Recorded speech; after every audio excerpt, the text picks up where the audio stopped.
ये है रिवर इंडी और मैं इसे पिछले 1 महीने से चला रहा हूँ और लगभग 400 किलोमीटर चला चुका हूँ। और मैं आपको ये बताना चाहता हूँ कि ये इलेक्ट्रिक स्कूटर आज के मार्केट में एक यूनिक इलेक्ट्रिक स्कूटर में से एक है। और इस वीडियो को सिंपल रखते हैं, हमने लिस्ट किए हैं 3 चीज़ें जो इंडी बहुत अच्छे से कर लेती है और 3 चीज़ें जो है अच्छी कर सकती थी। लेकिन आगे बढ़ने से पहले अगर आप हमारे चैनल पर नए हो तो ज़रूर हमें सब्सक्राइब कीजिए और उस बेल नोटिफिकेशन को ज़रूर दबाइए ताकि आपको मिले world of cars and bikes की लेटेस्ट न्यूज़ और reviews from car and bike Hindi.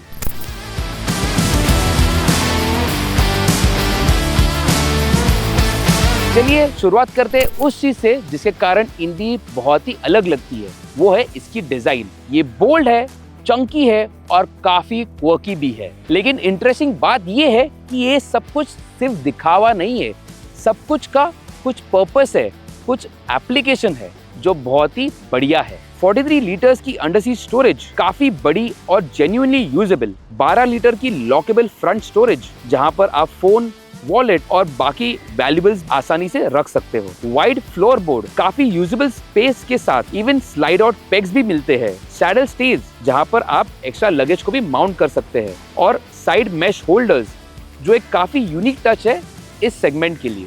इस स्कूटर को आसानी से one of the most practical scooters माना जा सकता है, भले वो आपके ग्रोसरीज हो या फिर आपका कैमरा इक्विपमेंट हो या फिर आपके डेली एरेंड्स, सब कुछ इंडी आसानी से मैनेज कर लेती है। इंडी की दूसरी बड़ी हाईलाइट है इसकी कंफर्ट और ओवरऑल एर्गोनॉमिक्स। अब ये एक टिपिकल कॉम्पैक्ट ईवी स्कूटर की तरह नहीं है, ये साइज में बड़ी है और स्पेशियस है जो फ्रैंकली इसके फेवर में काम आती है। यहाँ सीट लॉन्ग और वाइड है, पिलियन के लिए स्लाइटली स्टेप अप के साथ मैक्सी स्कूटर स्टाइल सैडल जहां राइडर और पिलियन दोनों के लिए एम्पल स्पेस मिल जाती है। राइडिंग पोस्चर अपराइट, रिलैक्स्ड और कंफर्टेबल है, फुल डे कम्यूटिंग के लिए परफेक्ट। और इसके साथ 14 इंच व्हील्स और चंकी टायर्स मिलते हैं जिससे स्कूटर काफी प्लांटेड और स्टेबल फील होती है। और 140 केजी के ऊपर इसका कर्व वेट होने के बावजूद ये हैवी या इंटिमिडेटिंग नहीं लगती। चलाने में बहुत वेल बैलेंस्ड है, मनूवर करने को भी बहुत ही आसान है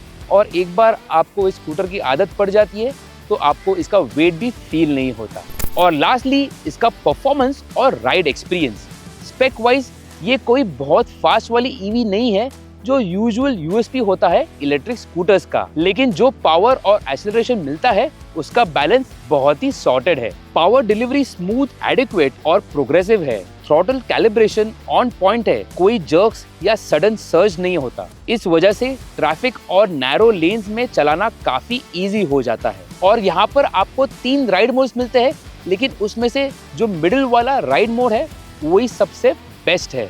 आपको चाहिए उतनी एक्सेलरेशन मिल जाती है, आपको यूजेबल टॉप स्पीड मिल जाता है, साथ ही हिल होल्ड असिस्ट और कंबाइंड ब्रेकिंग सिस्टम के कारण आपका ओवरऑल राइड एक्सपीरियंस और भी अच्छा बन जाता है।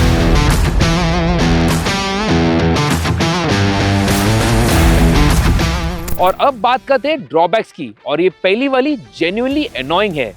सॉफ्ट रियर सस्पेंशन और सेंटर स्टैंड की क्लियरेंस। जब भी आप पिलियन के साथ स्पीड ब्रेकर पर या खराब रास्तों पर चलाते हो तो इसका रियर सस्पेंशन बॉटम आउट हो जाता है और सेंटर स्टैंड पटकता है। वैसे ग्राउंड क्लियरेंस तो ठीक ठाक है और सोलो राइडिंग में आपको ये दिक्कत नहीं होती। अगला नेगेटिव है इसका डैशबोर्ड।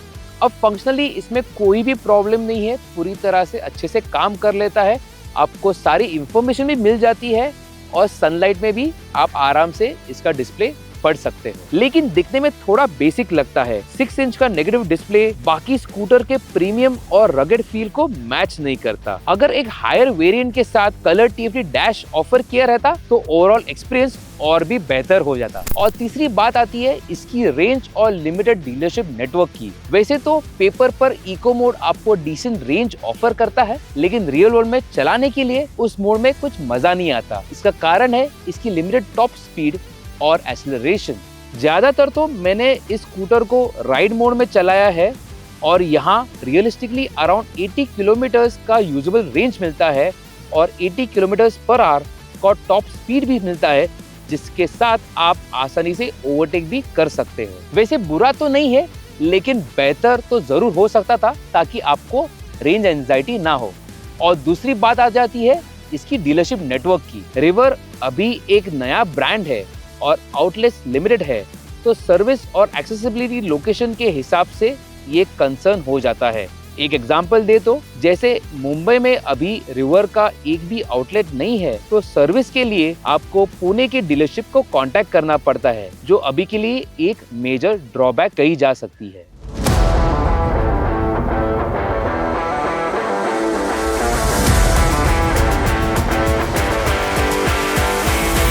तो रिवर इंडिगो एक महीना चलाने के बाद मैं वाकई ये बोल सकता हूँ कि ये एक टिपिकल इलेक्ट्रिक स्कूटर नहीं है। दिखने में बहुत ही बेहतरीन है, प्रैक्टिकलिटी के मामले में बहुत ही दमदार है और राइड एक्सपीरियंस में बहुत ही वेल बैलेंस्ड है। लेकिन centre stand clearance, soft rear suspension, average real world range और लिमिटेड सर्विस नेटवर्क जैसे इश्यूज इग्नोर नहीं किए जा सकते। लेकिन अगर आपका यूजेज सिर्फ कम्यूटिंग से ज्यादा हो, जैसे सामान ले जाना, एरेंड्स या स्मॉल बिजनेस यूज, तो रिवर की इंडी अपने लिए एक स्ट्रॉन्ग केस बना लेती है। तो गाइज, ये थी हमारी ओपिनियन रिवर इंडी पर, और आप हमें जरूर बताइए कमेंट्स में कैसी लगी आपको ये स्कूटर, आपके क्या थॉट्स है, क्या विचार है, और हमें ये भी बताइए कि आपके हिसाब से इस स्कूटर को लेकर आपको क्या पॉजिटिव और नेगेटिव लगता है।